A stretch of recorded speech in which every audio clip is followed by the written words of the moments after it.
Assalamualaikum warahmatullahi wabarakatuh.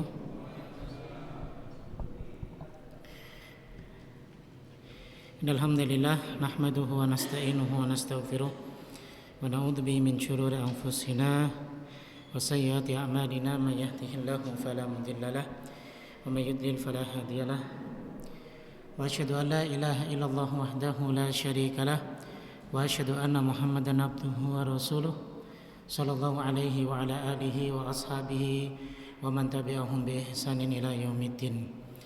Allahumma la sahla illa ma ja'altahu sahla wa anta taj'alul hazna idza syi'ta sahla. Ikhwani rahimakumullah. Alhamdulillah, pertama mari kita panjatkan puji syukur kita kepada Allah Subhanahu wa taala yang senantiasa memberikan taufiknya kepada kita sehingga dalam kesempatan ini kita akan melanjutkan pembahasan kita tentang hadis-hadis Nabi SAW yang dikumpulkan oleh Al-Imam An-Nawawi rahimahullahu ta'ala dalam kitab Hadits Arba'un An-Nawawiyah. Kemudian salawat dan salam tak lupa kita junjungkan kepada Nabi kita Muhammad SAW beserta para sahabat beliau dan orang-orang yang istiqomah menjalankan sunnah beliau.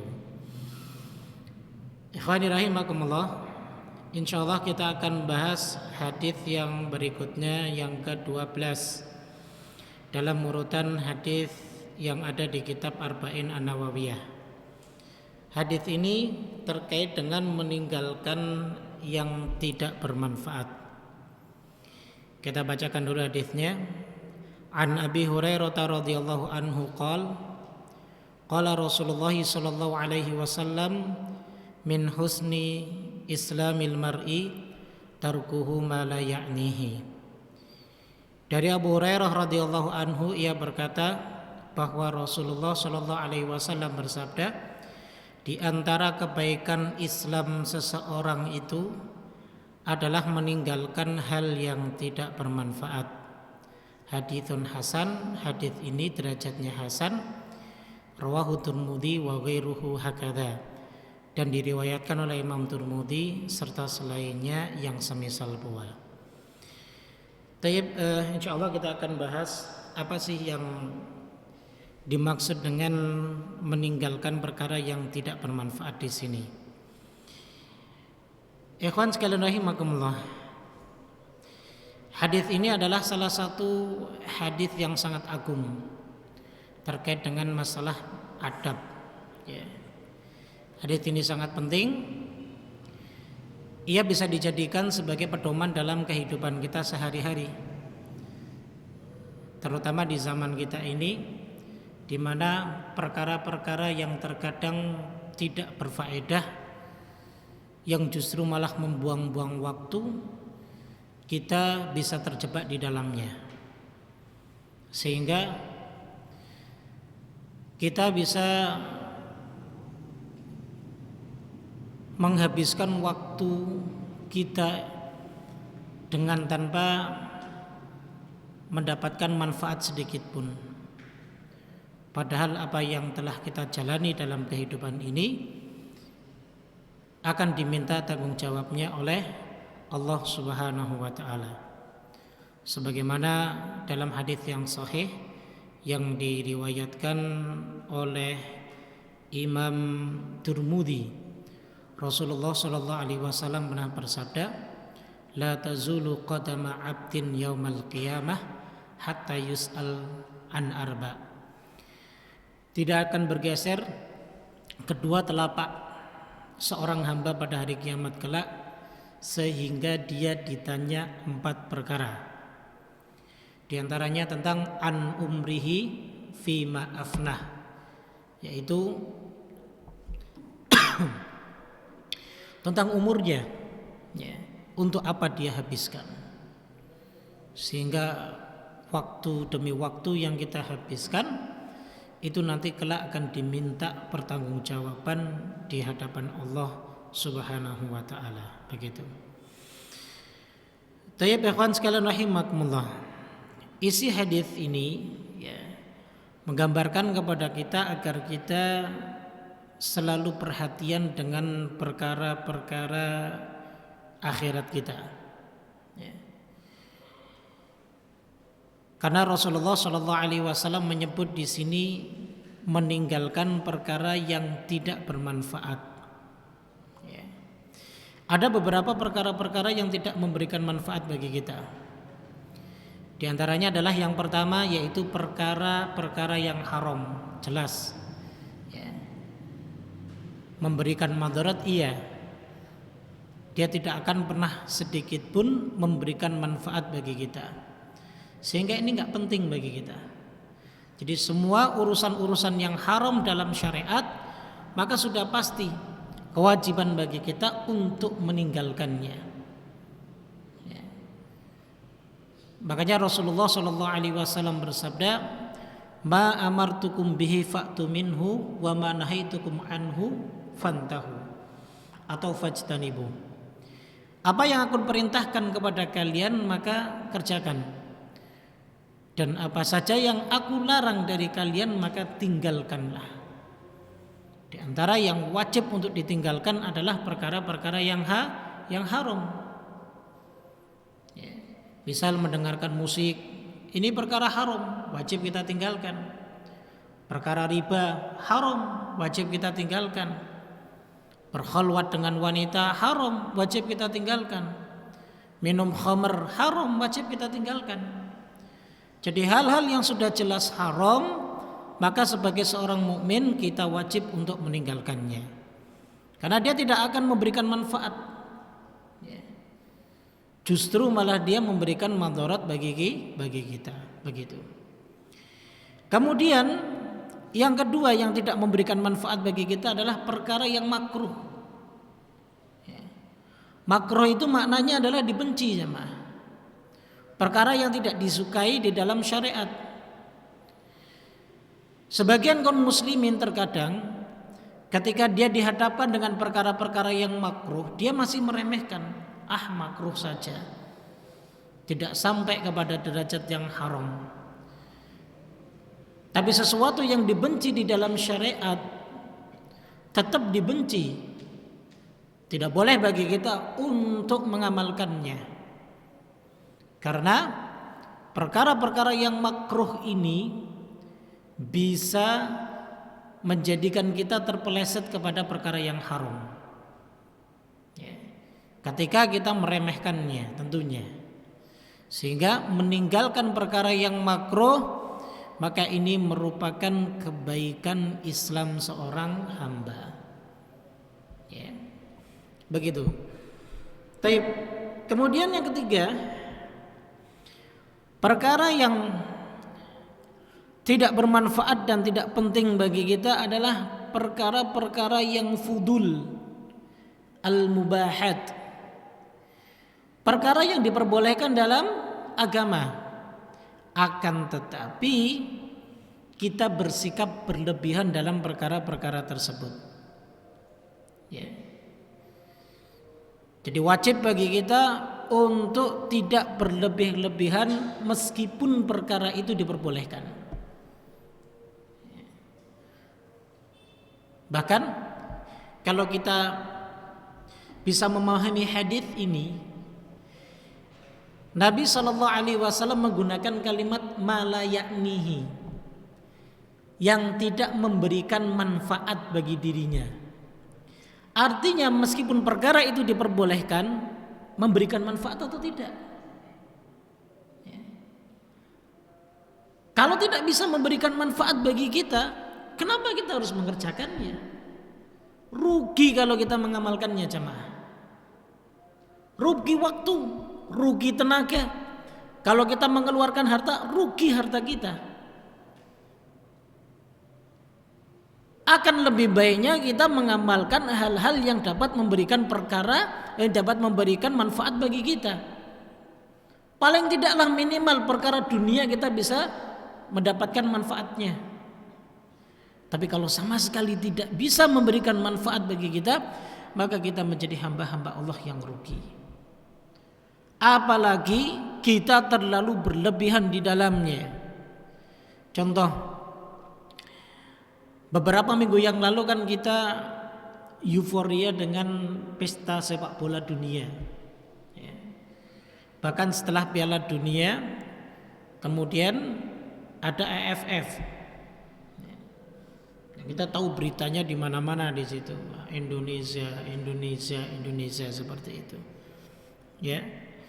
Nah, secara umum ya, hukum olahraga sepak bola itu mubah selama di dalamnya tidak ada unsur-unsur kemaksiatan.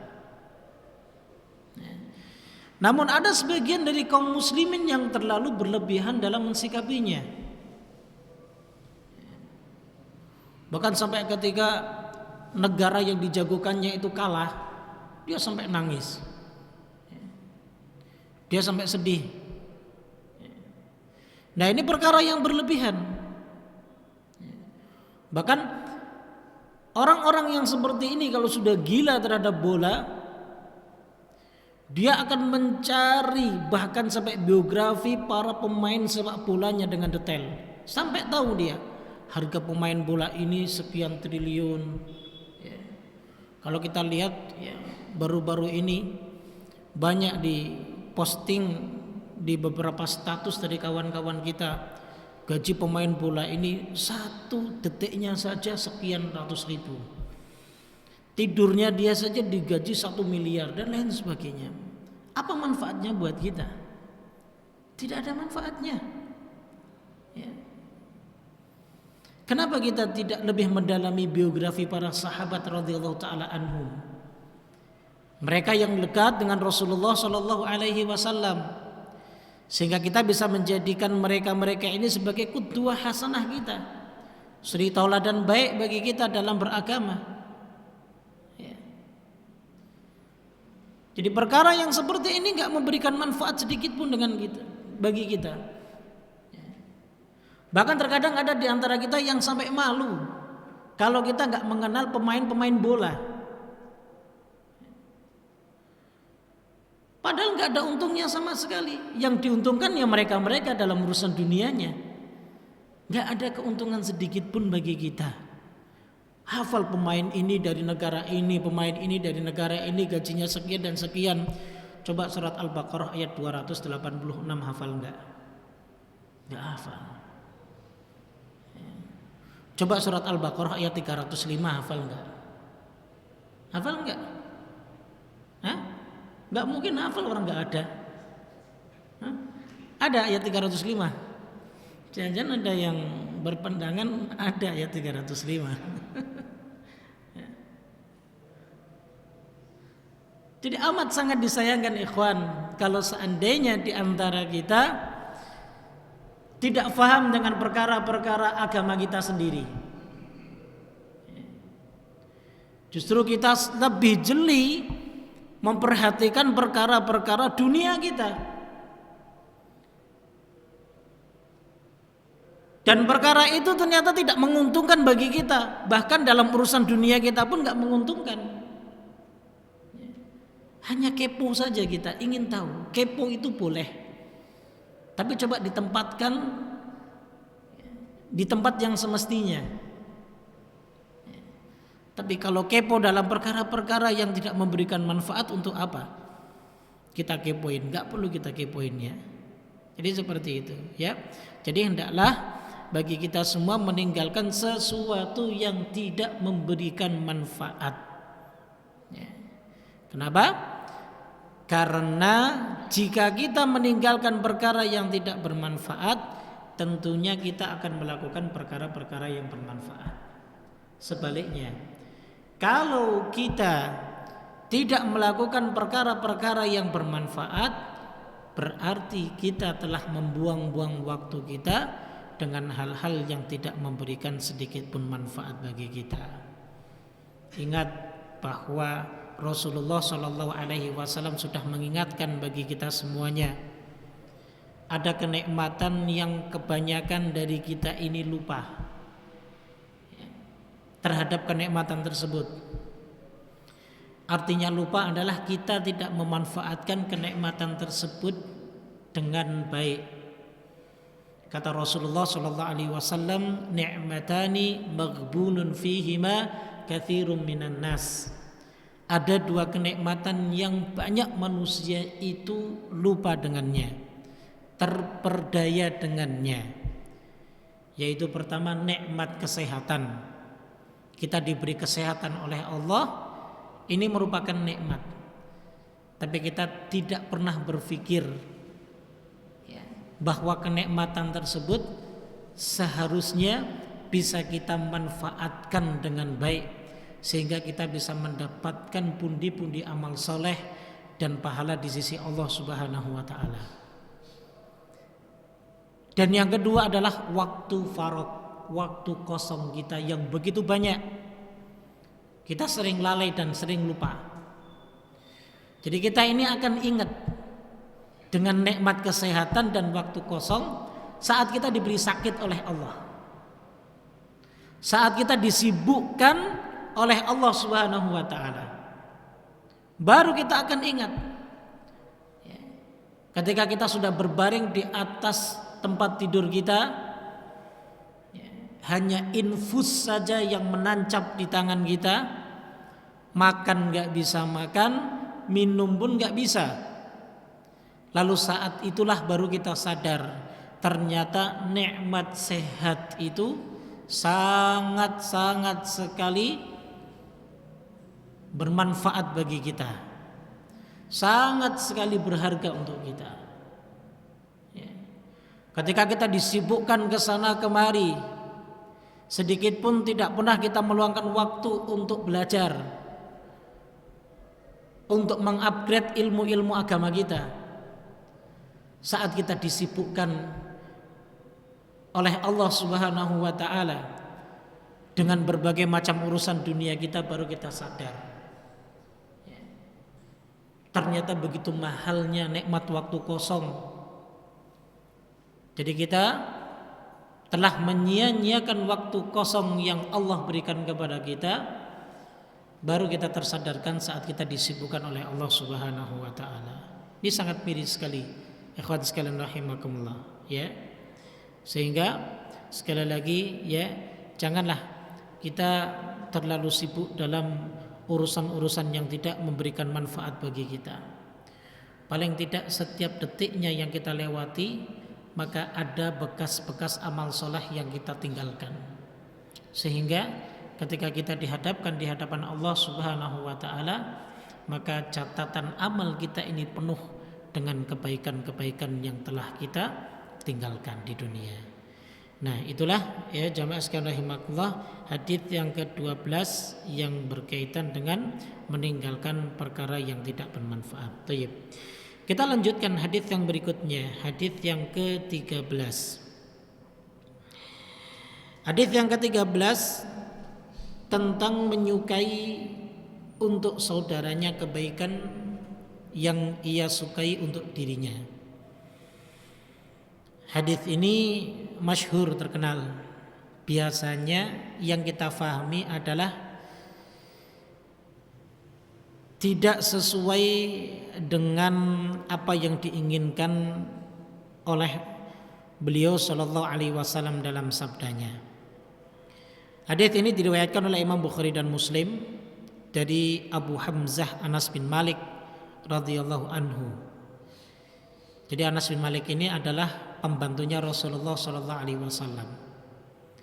Ibunya mengirim Anas bin Malik itu ketika berusia masih muda, sekitar 8 sampai 9 tahun. Dititipkan kepada Rasulullah, harapannya bisa membantu Rasulullah sallallahu alaihi wasallam untuk menyelesaikan hal-hal yang diperlukan oleh beliau. Ya. Jadi berkhidmat kepada Rasul sallallahu alaihi wasallam. Ya. Maka salah satu hikmahnya adalah bahwa terkadang kita ini menjadi penuntut ilmu, ya, harus punya khidmatnya dengan guru-guru kita. Ya. Kalau kita ingin mendapatkan keberkahan ilmu tersebut. Karena kata Imam Syafi'i rahimahullahu ta'ala, beliau mengatakan bahwa lan tanalul ilma illa bisittah. Engkau tidak akan meraih ilmu yang kau tuntut kecuali dengan 6 hal yang harus kita lakukan. Salah satunya adalah apa? Suhbatul ustadi, yaitu berkawan dengan guru kita, berkhidmat dengan guru kita. Meskipun guru kita tidak menginginkan hal tersebut, akan tetapi kewajiban bagi kita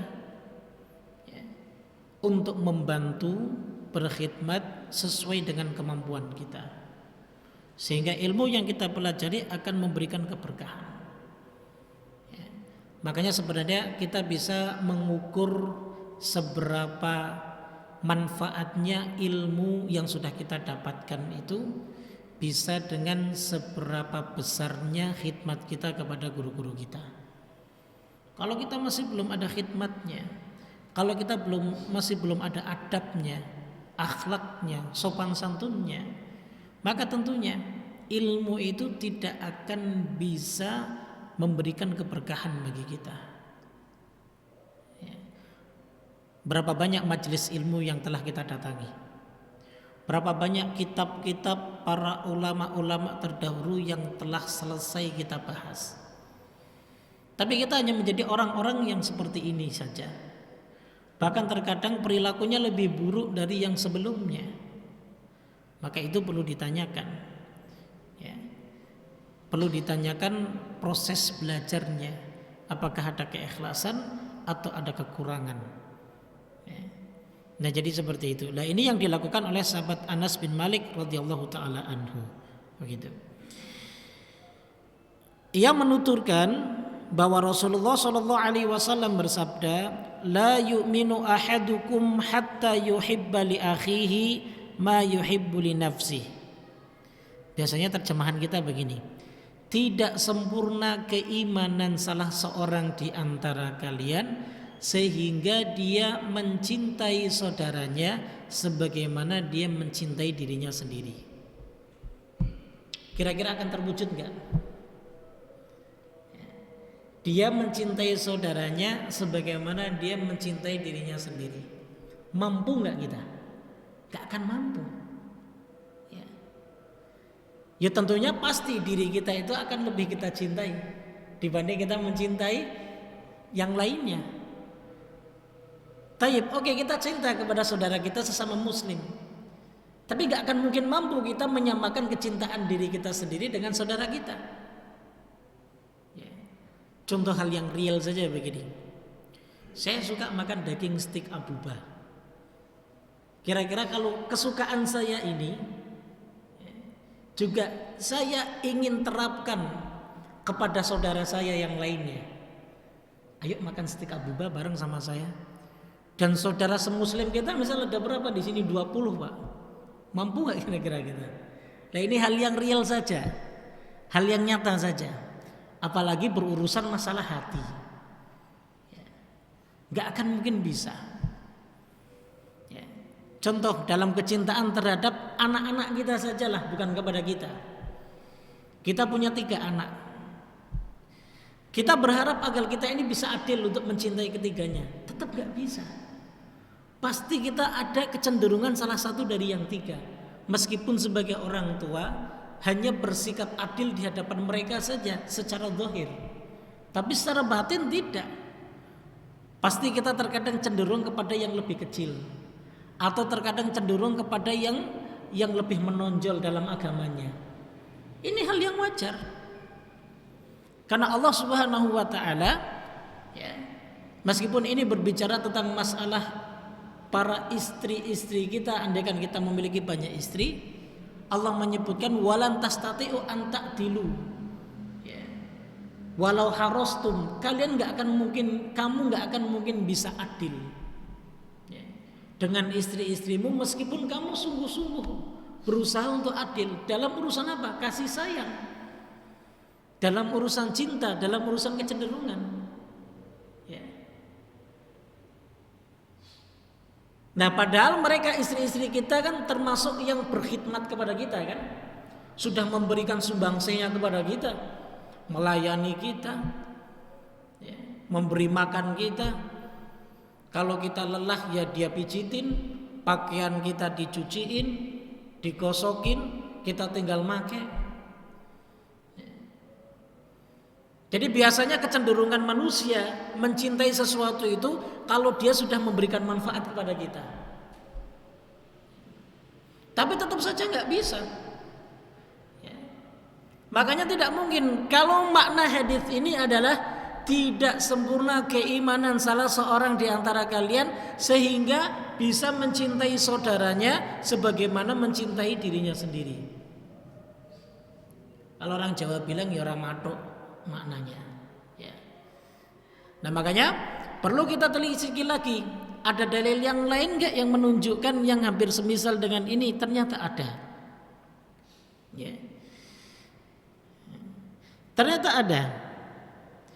Hadis yang diriwayatkan oleh Imam Ibnu Hibban. Nah, ada satu hadis yang sekiranya mentafsirkan hadis ini. Rasulullah Shallallahu Alaihi Wasallam bersabda, la yablughu abdun haqiqatal iman. Tidaklah seorang hamba itu mencapai hakikat keimanan hatta yuhibba linnas ma yuhibbu li nafsihi minal khair. Sehingga dia menyukai kebaikan bagi orang lain sebagaimana dia menyukai kebaikan untuk dirinya sendiri. Maksudnya begini. Ketika ada orang lain berbuat kebaikan, ya, maka kita harus menyukainya sebagaimana kita menyukai kebaikan tersebut. Paham? Contoh, saya menyukai untuk bersedekah, ya kan? Saya menyukai untuk sholat tahajud, ya. Saya menyukai berpuasa Senin dan Kamis. Tentunya ketika saudara kita ini bisa melakukan apa yang kita kerjakan dan tumbuhlah rasa cinta, rasa suka kita terhadap saudara kita sebab apa? Dia bisa melakukan kebaikan sebagaimana yang kita lakukan. Maka ini yang dimaksudkan jamaah. Ya. Sehingga tidak ada rasa iri dalam diri kita. Karena memang kita di dunia diciptakan untuk berlomba-lomba dalam hal kebaikan.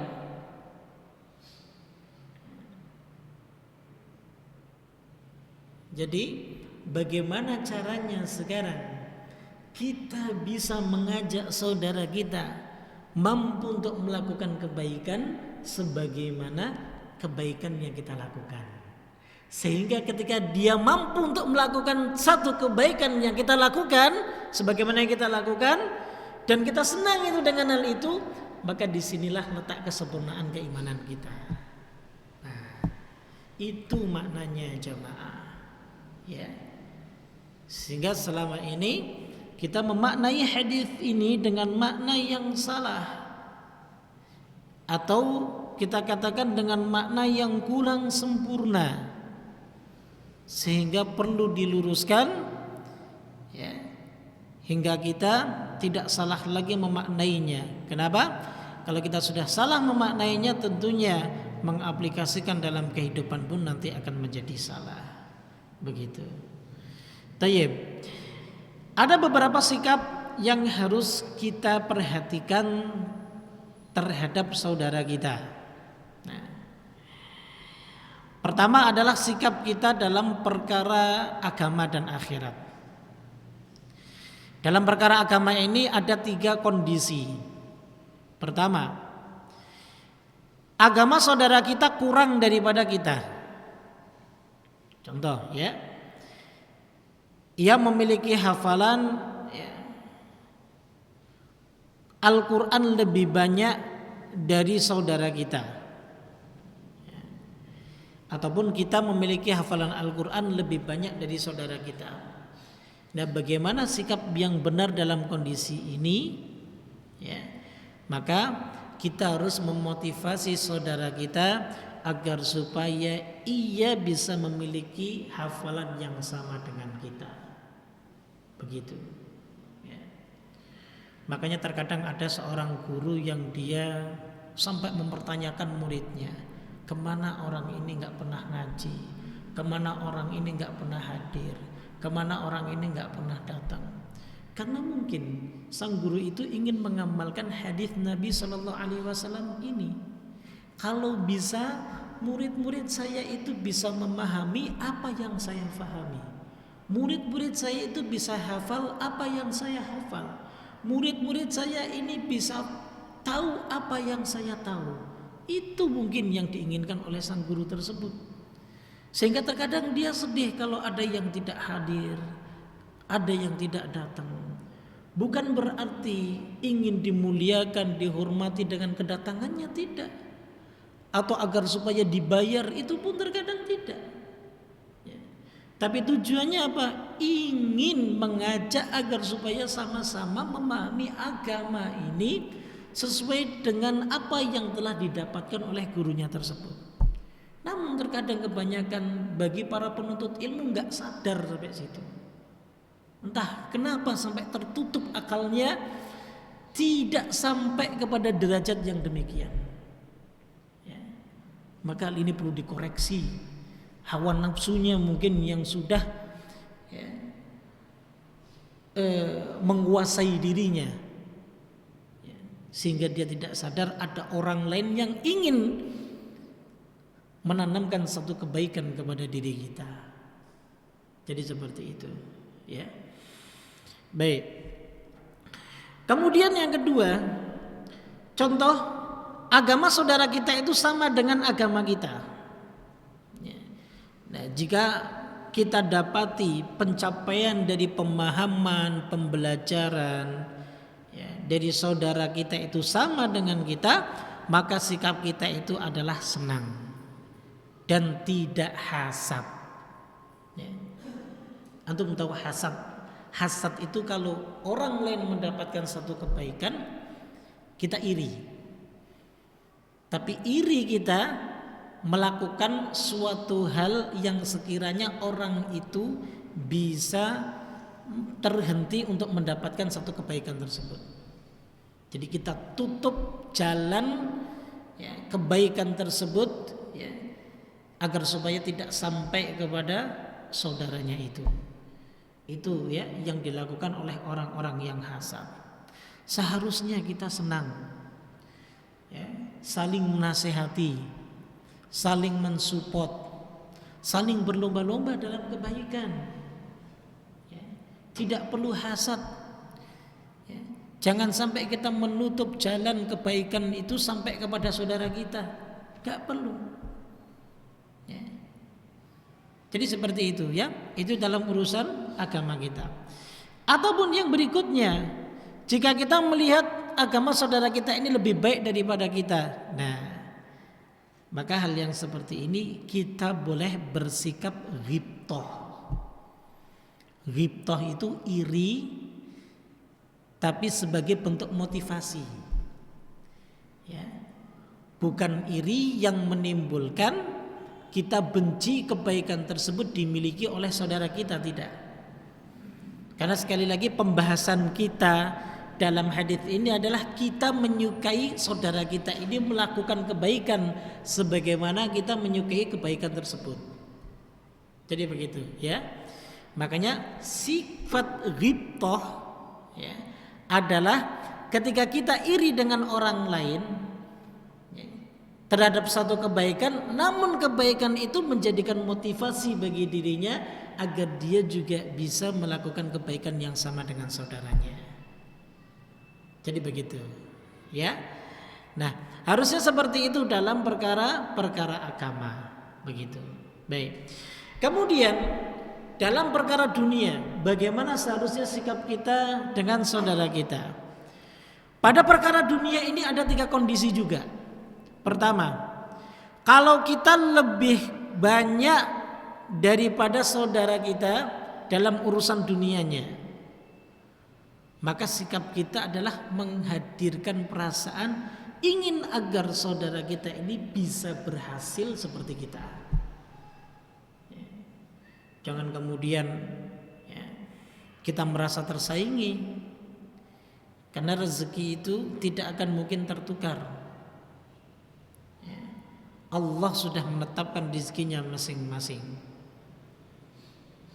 Misal kalau kita sukses dalam berbisnis, misalnya berdagang, maka ajari saudara kita agar supaya dia bisa berdagang pula. Mungkin kita sukses dalam ngojek misalnya, ya kita ajarkan kepada saudara kita, begini loh cara ngojek biar kamu bisa mendapatkan lebih dari apa yang sudah kamu dapatkan setiap harinya. Dan ini sikap yang bagus, ya. Dan jangan sampai merasa tersaingi. Itu yang pertama. Kemudian yang kedua, perekonomian kita sama dengan saudara kita. Perekonomian kita sama dengan saudara kita. Nah, disitulah sikap kita jangan sampai merasa tersaingi. Ya biasa-biasa aja jemaah. Biasa-biasa aja. Ya. Kalau memang sama ya alhamdulillah. Ya. Gak perlu kita berlomba-lomba dalam urusan dunia. Ya. Bahkan kalau yang nasihatkan oleh Imam Al-Hasan Al-Basri rahimahullahu taala, kata beliau, idza ra'aitan nas yunafisuka fid dunya fanafishu fil umuril akhirah. Kalau engkau melihat ada seseorang yang melebihimu dalam urusan dunia, maka tidak perlu kau kejar dia, tapi cukup kau lebihi dia dalam urusan akhiratmu. Sehingga kita ungguli dia dalam urusan akhiratnya. Tidak perlu kita saling berlomba-lomba untuk mendapatkan dunia, karena dunia itu nanti akan kita tinggalkan. Ya. Kita tidak akan selamanya berada di sini. Ya. Jadi apa yang kita kumpulkan, apa yang sudah kita usahakan, letih kita, lelah kita, ya. Kalau cuma hanya untuk kesenangan-kesenangan sesaat saja, maka tidak akan sedikit pun memberikan pengaruh bagi kita nanti untuk akhirat, seperti akhirat kita begitu. Ya. Jadi itu yang kedua. Yang ketiga, misal saudara kita lebih kaya daripada kita, bagaimana sikap kita? Ya. Apakah dianjurkan kita ingin kaya seperti saudara kita? Ya. Jika tujuan kita ingin kaya agar supaya mudah untuk bersedekah, mudah untuk infak, mudah untuk membantu orang lain, biar bisa haji tahun ini juga, ataupun bisa umroh berkali-kali, maka hal itu tidak mengapa. Tapi kalau kekayaan yang kita usahakan itu tujuannya hanya ingin mengungguli orang-orang yang ada di sekitar kita, maka hal itu tidak akan memberikan manfaat sedikit pun bagi kita. Bahkan itu termasuk bagian daripada kelalaian. Nabi SAW sendiri sudah mengingatkan kepada kita, unzuru ila man asfala minkum wala tanzuru ila man huwa fawqakum. Jadi lihatlah orang-orang yang berada di bawah kalian dalam urusan dunia. Jangan kau melihat orang-orang yang ada di atasmu, karena engkau akan capek. Fahuwa ajdaru alla tazdaru ni'matallah. Itu yang mengakibatkan kita ini enggak pernah bersyukur dari nikmat Allah Subhanahu wa taala. Selalu melihat orang lain.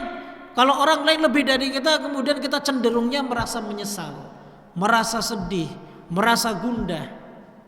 Padahal kita sudah dicukupi oleh Allah pada hari itu. Rasul sallallahu alaihi wasallam itu memberikan kaidah bagaimana sikap bersyukur kita kepada Allah. Hanya dengan beberapa syarat saja. Satu, kalau kita sudah merasa nyaman menjadi manusia yang dikelilingi oleh orang-orang yang baik, istri kita baik, anak-anak kita baik, kawan-kawan kita juga mensupport kebaikan kita. Kemudian yang kedua, mu'afan fi jasadi, kata Nabi, kalau kita diberikan kesehatan oleh Allah. Dan yang ketiga apa? Indahu qutu yaumihi, kita sudah bisa cukup makan saja pada hari itu. Apa kata Nabi? Faka'annaha hizat minad dunya. Harusnya dia sudah merasa puas memiliki dunianya. Ya. Nah ini kaidah yang Nabi SAW ajarkan kepada kita, sehingga tumbuh sifat qanaah dalam hati kita, merasa ridho dengan apa yang Allah berikan kepada kita. Tapi kalau kita selalu melihat orang-orang yang ada di atas kita dalam urusan dunianya, maka kita tidak akan pernah merasa bersyukur kepada Allah Subhanahu wa taala. Jadi begitu ya jamaah sekalian rahimakumullah. Ingat, dalam urusan dunia tidak perlu ya kita saling saingan satu dengan yang lainnya, merasa tersaingi, merasa terkalahkan, tidak perlu. Ya. Karena sejatinya yang kita cari di dunia ini tujuannya adalah hanya untuk menjadi wasilah bagi kita agar kita bisa mendapatkan kebahagiaan akhirat kelak. Jadi gunakan fasilitas dunia ini untuk apa? Menjalankan ketaatan kepada Allah Subhanahu wa taala. Nah, jadi itulah ya jemaah sekalian rahimakumullah makna daripada hadis la yu'minu ahadukum hatta yuhibba li akhihi ma yuhibbu li nafsihi. Tidaklah sempurna keimanan salah seorang di antara kalian sehingga dia mencintai kebaikan yang dilakukan oleh saudaranya sebagaimana dia mencintai kebaikan yang dilakukan pada dirinya. Wallahu taala alam bissawab. Alhamdulillah, dengan singkat 2 hadis telah kita selesaikan pada malam hari ini. Baik, sebelum saya tutup mungkin ada yang ditanyakan, silahkan.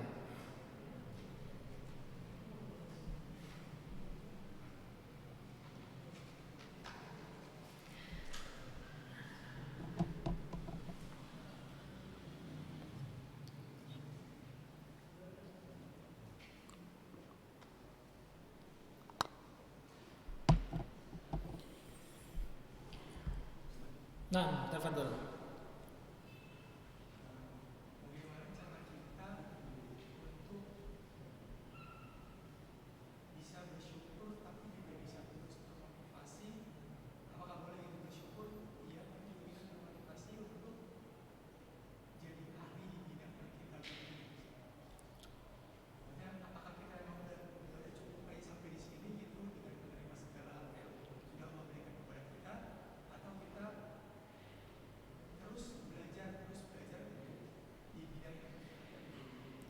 Baik. Jadi masalah bersyukur itu adalah masalah sesuatu yang telah kita dapatkan. Baru kita bersyukur kepada Allah atas karunia yang Allah berikan kepada kita, tanpa melihat seberapapun yang kita dapatkan. Adapun kita berusaha untuk mendapatkan yang lebih. Orang yang berusaha untuk mendapatkan yang lebih, misal dalam ilmu di bidangnya, contohnya di bidang IT atau di bidang menulis atau di bidang yang lainnya lah, dia ingin menjadi orang yang lebih, ya, maka itu diperbolehkan. Ya. Bukan termasuk orang yang tidak bersyukur jika dia ingin memperbaiki dan menambah kualitas kecerdasan ataupun keahliannya di bidangnya. Ya. Jadi bukan termasuk orang yang tidak bersyukur, tidak. Justru tanda syukurnya adalah dengan meningkatkan kualitasnya tersebut. Contoh misal, ada seorang dai yang dia hanya bisa mengajar Al-Quran, ya.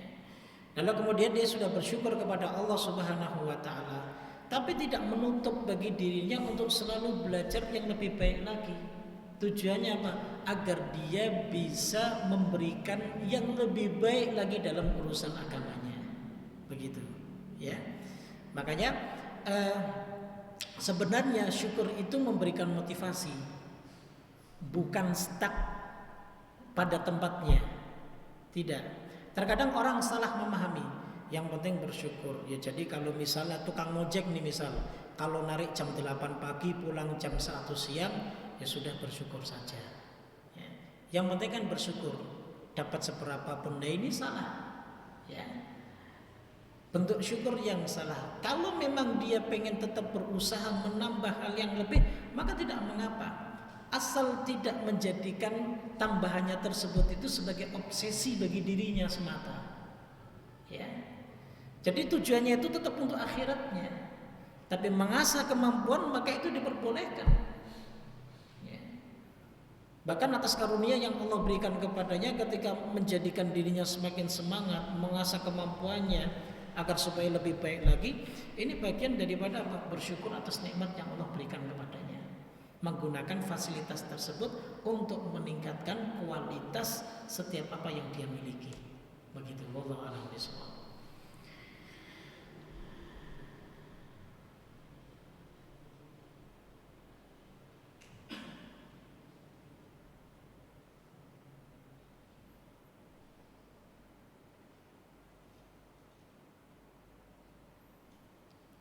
Baik, kalau nggak ada kita tutup. Subhanakallah bihamdik, asyhadu an la ilaha illa anta, astaghfiruka wa atubu ilaik. Assalamualaikum warahmatullahi wabarakatuh.